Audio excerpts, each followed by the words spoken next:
Aku berdiri di depan keluarga besar itu, tangan gemetar memegang dokumen pernikahan itu, sementara ayahku berteriak marah memenuhi ruangan mewah rumah kami di Jakarta.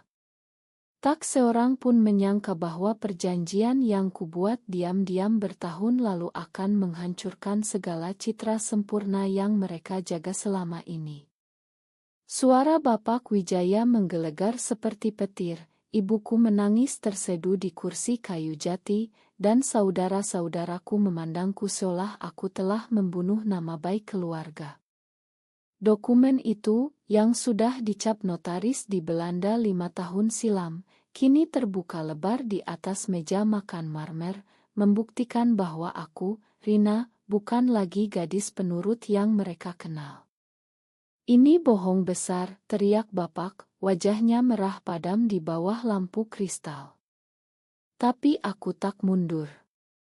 Aku sudah lelah menyembunyikan segalanya. Ingatanku langsung melayang kembali ke hari pertama kuliah di Universitas Indonesia, saat aku bertemu Maya di kelas sastra Indonesia. Dia duduk di bangku belakang, rambut hitam panjangnya tergerai, senyumnya hangat seperti sinar matahari pagi di kampus Salemba. Aku, anak tunggal pengusaha kaya yang selalu diawasi ketat, tak pernah menyangka bahwa satu percakapan tentang puisi Chairil Anwar akan mengubah hidupku selamanya. "Kamu suka baca puisi tentang kebebasan juga?" tanyanya pelan, mata kami bertemu untuk pertama kali. Malam itu kami ngobrol hingga larut di kantin kampus, berbagi mimpi tentang masa depan yang bebas dari tekanan orang tua. Aku merasa hidup untuk pertama kalinya. Beberapa bulan kemudian, pertemuan kami semakin sering. Kami pergi ke Taman Suropati, duduk di bangku taman sambil memandang danau kecil, tangan kami saling bersentuh tanpa kata. Maya bercerita tentang keluarganya yang sederhana di Bandung, bagaimana dia harus bekerja paruh waktu untuk kuliah. Aku menceritakan betapa beratnya hidup di bawah bayang-bayang ayah yang menginginkan aku menikah dengan anak pengusaha mitra bisnisnya. "Aku ingin hidup untuk diriku sendiri, Rin," katanya suatu sore, angin sepoi membawa aroma bunga melati. Saat itu aku tahu perasaan ini lebih dari persahabatan. Malam harinya, di apartemen kecil Maya di daerah Depok, kami berpelukan untuk pertama kali, air mata kami bercampur karena bahagia dan takut. "Aku mencintaimu," bisikku, dan dia menjawab dengan ciuman lembut di keningku. Tapi kebahagiaan itu tak bertahan lama. Oto kami berdua di pantai Ancol bocor ke tangan sepupuku, dan Bapak langsung memanggilku ke ruang kerjanya. "Ini apa, Rina? Kamu mau hancurkan bisnis keluarga dengan skandal seperti ini?" bentaknya, tangannya mengepal. Ibu hanya diam, air matanya jatuh ke lantai marmer. Mereka memberi aku ultimatum, putus dengan Maya atau seluruh keluarga akan kehilangan kontrak besar dengan mitra Arab Saudi. Aku menangis semalaman, tapi pagi harinya aku pergi ke rumah Maya. "Makan aku," kataku sambil menyerahkan surat perpisahan yang sudah kutandatangani di hadapan notaris keluarga. Maya memandangku dengan mata penuh luka, tapi dia tak menjerit. Dia hanya berkata pelan, "Aku mengerti tekananmu, Rin. Tapi ingat, cinta kita pernah nyata." Kembali ke masa kini, suara Bapak masih menggema. "Kamu sudah gila, Rina. Pernikahan sesama jenis di Indonesia ini akan menghancurkan kita semua." Aku menatapnya tajam, dokumen di tanganku terasa hangat seperti harapan yang lama terkubur. "Aku tidak lagi mau bohong, Pak. 5 tahun lalu kami sudah menikah secara sah di luar negeri. Dan hari ini aku umumkan ke seluruh dunia." Ruangan menjadi hening seketika, hanya suara jam dinding yang berdetak seperti jantungku yang akhirnya bebas. Malam itu aku tak bisa tidur. Dokumen pernikahan itu kusimpan di laci meja rias, tapi bayangan wajah Maya 5 tahun lalu terus menghantuiku. Setelah menandatangani surat perpisahan itu, aku pulang ke rumah dengan hati hancur. Bapak memelukku seperti anak kecil yang baru saja diselamatkan dari jurang. Kamu sudah melakukan hal yang benar, Nak. Keluarga kita harus tetap utuh. Tapi setiap malam aku menangis diam-diam, membaca pesan lama dari Maya yang tak pernah kubalas. 2 tahun setelah perpisahan, aku bertemu Maya lagi secara tak sengaja di Bandara Soekarno-Hatta. Dia akan terbang ke Amsterdam untuk magang, aku akan ke Singapura untuk urusan bisnis ayah. Kami bertatapan di ruang tunggu, waktu seolah berhenti. Rind, katanya pelan, suaranya masih sama lembut. Kami duduk berdua di kai bandara, tangan kami saling genggam di bawah meja. Aku tak pernah berhenti mencintaimu, bisiknya. Saat itu, tanpa pikir panjang, kami memutuskan untuk membuat perjanjian pernikahan secara sah di Belanda melalui konsulat. Ini hanya untuk kita berdua, kataku saat kami menandatangani dokumen di hadapan notaris internasional. Tak ada yang tahu. Maya tersenyum, ini janji abadi kita, meski dunia tak menginginkan. Kami menghabiskan 3 hari di Amsterdam, berjalan di kanal-kanal sambil berpegangan tangan terbuka, merasakan kebebasan yang tak pernah kami dapat di Jakarta. Tapi begitu kembali ke Indonesia, tekanan keluarga semakin berat. Bapak mengatur pertemuan dengan anak pengusaha mitra, seorang pria bernama Adi yang baik tapi tak pernah membuat hatiku berdegup. Aku menolak, tapi ibu memohon, Rina, pikirkan adik-adikmu. Nama baik kita taruhannya. Akhirnya aku setuju bertunangan dengan Adi demi kedamaian, tapi di dalam hati aku masih memegang dokumen pernikahan itu seperti harta karun. Kini, di ruang keluarga yang sama, saudara-saudaraku mulai berbicara. Kamu egois, Rin. Bagaimana dengan perusahaan ayah? Media akan menghancurkan kita, kata kakku, suaranya penuh amarah. Aku menatap mereka satu persatu. Egois. Aku yang menanggung luka selama 5 tahun ini. Aku yang setiap malam bertanya-tanya apakah Maya baik-baik saja. Tiba-tiba ponselku berdering. Nomor tak dikenal. Saat kuangkat, suara Maya terdengar di ujung sana. Rin, aku melihat berita. Kamu benar-benar melakukannya. Air mataku jatuh lagi. Ya, Maya. Aku tak mau lagi lari. Bapak berdiri, tangannya mengepal. Kamu sudah menghancurkan segalanya, Rina. Besok pagi aku akan panggil pengacara. Dokumen itu tak berlaku di sini. Tapi aku tak gentar. Malam itu aku meninggalkan rumah, menginap di hotel kecil di kawasan Kemang, membaca ulang dokumen pernikahan kami berulang kali. Kenangan tentang hari-hari indah di Bandung saat kami kabur akhir pekan, makan sate di pinggir jalan sambil tertawa, semuanya kembali. Maya selalu bilang cinta kita lebih kuat dari apapun, Rin. Kini aku percaya itu. Pagi berikutnya, berita sudah menyebar di media sosial. Anak pengusaha Wijaya umumkan pernikahan sesama jenis, judul berita online bertebaran. Ponselku tak berhenti berdering, teman-teman lama, kerabat jauh, bahkan rekan bisnis ayah menelepon untuk meminta penjelasan. Aku duduk di balkon hotel, memandang lalu lintas Jakarta yang padat, hati terasa ringan tapi juga berat. Ringan karena akhirnya jujur, berat karena tahu ini baru permulaan. Flashback lagi ke hari penandatangan surat perpisahan resmi. Bapak membawa pengacara keluarga ke rumah Maya. Tanda tangani ini atau bisnis ayahmu di Bandung akan kami tutup, ancamnya. Maya menangis, tapi dia menandatangani demi aku. Aku lakukan ini karena mencintaimu, Rin. Pergilah, jaga keluargamu. Saat itu aku merasa seperti pengkhianat terbesar. Setelah itu aku tak pernah menghubunginya lagi, meski setiap hari aku memeriksa akun media sosialnya diam-diam.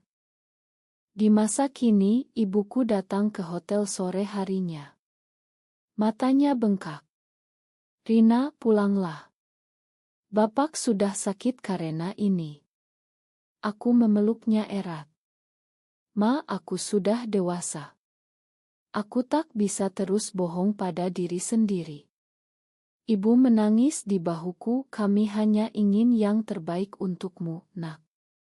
Tapi aku tahu, yang terbaik menurut mereka adalah pernikahan dengan Adi dan anak cucu yang melanjutkan garis keturunan. Malam itu aku bertemu Adi di KAI. Dia memandangku dengan sedih. Aku sudah tahu sejak lama, Rin. Aku tak marah, tapi keluargamu mereka tak akan terima. Kami berpisah sebagai teman, tanpa dendam. Berita semakin panas. Tetangga kami di perumahan Pondok Indah mulai berbisik-bisik, beberapa bahkan memblokir nomorku. Media datang ke gerbang rumah, meminta komentar. Bapak mengadakan konferensi pers kecil, mengatakan ini kesalahpahaman. Tapi aku tak diam, aku posting foto dokumen pernikahan itu di akun pribadiku dengan caption sederhana, cinta tak pernah salah. Aku memilih kejujuran. Komentar membanjiri, ada yang mendukung, banyak yang menghujat. Kamu mempermalukan Indonesia, tulis seorang netizen. Aku membaca setiap kata, rasa bersalah lama kembali muncul. Apakah aku terlalu egois? Maya menelepon lagi malam itu. Aku di Jakarta sekarang, Rin. Bisa kita ketemu? Suaranya tenang, tapi aku tahu dia juga terluka. Kami janji bertemu besok di Taman Suropati, tempat dulu kami sering duduk. Malam itu aku tak tidur, memikirkan semua pengorbanan yang kubuat demi keluarga, dan luka yang kutinggalkan pada Maya. Pagi harinya, aku tiba di Taman Suropati lebih dulu. Angin pagi membawa aroma bunga yang sama seperti 5 tahun lalu. Maya datang dengan gaun sederhana, rambutnya masih panjang, tapi matanya kini penuh kerut halus karena waktu dan luka. Kami duduk di bangku yang sama. Kamu berani sekali, Rin, katanya pelan, tangannya menyentuh punggung tanganku. Aku menangis. Aku menyesal, Maya. Aku menyesal telah meninggalkanmu saat itu. Kami berbicara berjam-jam. Maya bercerita bagaimana dia pindah ke Bandung setelah perpisahan, membuka usaha kecil kopi, tapi tak pernah bisa melupakan aku. Setiap kali ada berita tentang keluargamu, aku selalu mencari namamu, katanya. Aku menceritakan tekanan yang kualami, pertunangan palsu dengan Adi, dan bagaimana dokumen pernikahan itu menjadi satu-satunya pegangan harapanku. Aku tak pernah cerai dari kamu di hati, bisikku. Kami berpelukan lama, air mata kami bercampur, tapi kali ini ada kelegaan. Tapi kedamaian itu tak bertahan. Saat kami keluar dari taman, wartawan sudah menunggu. Oto kami berdua langsung iral. Bapak menelepon, suaranya dingin. Kamu sudah memilih jalan sendiri, Rina. Jangan pernah pulang lagi. Ibu menangis di latar belakang. Malam itu aku dan Maya menginap di hotel yang sama, berbicara tentang masa depan. Kita bisa pindah ke Bali, buka usaha kecil, usulku. Maya tersenyum, asal bersama kamu, Rin. Namun masyarakat tak memberi kami ruang. Keesokan harinya, ada demonstrasi kecil di depan rumah keluarga, spanduk tolak terpampang. Rekan bisnis ayah mundur satu persatu. Kakakku datang ke hotel, marah besar. Kamu hancurkan hidup kami semua, Rin. Adik-adikku tak bisa sekolah dengan tenang karena ejekan teman. Rasa bersalahku kembali membuncah. Aku memeluk Maya, apakah aku salah? Dia menggeleng. Kamu hanya mencari kebahagiaanmu, Rin.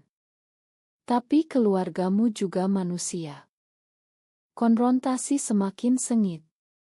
Bapak mengirim pengacara untuk membatalkan dokumen pernikahan secara hukum, meski tahu itu tak mungkin karena sudah disahkan internasional.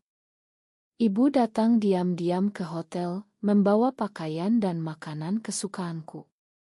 Bapak sakit, Rin. Tekanan darahnya naik. Pulanglah, kita bicara baik-baik. Aku pergi ke rumah malam itu sendirian. Ruang keluarga yang dulu hangat kini terasa dingin. Bapak duduk di kursi kesayangannya, wajahnya pucat. Kamu sudah dewasa, Rina. Tapi ingat, darah dagingku tak akan pernah menerima ini. Kami berdebat hingga subuh. Aku menjelaskan betapa aku menderita selama bertahun-tahun menyembunyikan diri. Aku mencintai Maya, Pak. Bukan karena pilih-pilih, tapi karena dia membuatku jadi diri sendiri. Berita terus menyebar. Tetangga tak lagi menyapa ibuku di pasar, saudara jauh tak mengundang kami ke acara keluarga. Maya juga mendapat ancaman di media sosial. Tapi kami tak mundur. Kami mulai menghadiri pertemuan komunitas kecil di Jakarta Selatan, bertemu orang-orang dengan cerita serupa. Di sana aku belajar bahwa banyak yang mengalami hal sama, dan itu memberiku kekuatan. Kita bukan sendirian, kata Maya sambil memegang tanganku. Suatu malam, adik bungsuku datang ke hotel. Dia masih sma, matanya polos. Kak, aku tak mengerti kenapa orang marah. Kakak bahagia kan sekarang? Pelukannya membuatku menangis. Mungkin generasi baru akan lebih menerima. Tapi bapak masih keras. Dia mengadakan pertemuan keluarga besar, meminta aku mencabut pernyataan. Aku menolak. Ini hidupku, Pak. Saat itu aku melihat ibuku tersenyum kecil di sudut ruangan, seolah bangga diam-diam. Setelah berminggu-minggu ketegangan, aku dan Maya memutuskan pindah sementara ke Bali. Di sana, di pantai Kuta yang tenang, kami berjalan kaki sambil memandang matahari terbenam. Terima kasih sudah berani, Rin, kata Maya. Aku memeluknya erat. Kamu yang memberiku kekuatan. Kami mulai merencanakan hidup baru, mungkin buka kai kecil dengan tema buku dan puisi, tempat orang bisa bebas bercerita. Suatu sore, bapak menelepon. Suaranya lemah. Rina, pulanglah sebentar. Ibu kangen. Aku pulang sendirian. Rumah besar itu terasa sepi. Bapak duduk di teras, memandang kebun. Aku tak setuju, tapi aku tak mau kehilangan anakku. Air matanya jatuh untuk pertama kali yang kuingat. Kami berbicara panjang, aku menceritakan semua rasa bersalah dan cinta yang kutahan. Ibu memeluk kami berdua. Keluarga tetap keluarga, katanya pelan. Tak ada ma besar, tapi ada pintu yang mulai terbuka. Kembali ke Bali, aku memandang Maya yang sedang membaca buku di teras ila kecil kami. Senyumnya masih sama seperti dulu di kampus. Aku tahu perjalanan ini belum selesai, tapi aku sudah bangun dari mimpi buruk menyembunyikan diri. Cinta kami kini bebas, meski luka masih ada. Apakah benar cinta sesama jenis harus selalu dikorbankan demi kehormatan keluarga di Indonesia? Benar atau salah?